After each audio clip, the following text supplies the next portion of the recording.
Ahoj u dalšího videa, který se jmenuje hračky nebo různé věci na nudné dny. Takže dneska si ukážeme mimo něco všechno umí. Když ho zmačknete na hlavě, počkejte, musím ho zbudit.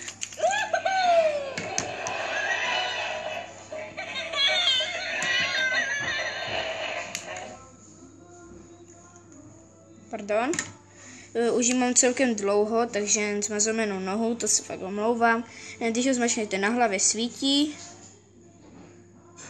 Když ho zmačknete na pravé straně, různě mluví, prdí nebo tak. Na levé, čekat.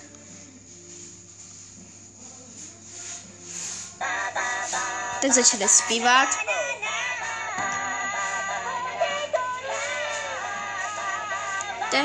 Když ho zmačknete takhle dole, pardon. Když ho zmačknete takhle dole, tak zapípá, něco můžete mluvit, potom to zapípá znova a opakuje. Vidíte? Takže ahoj.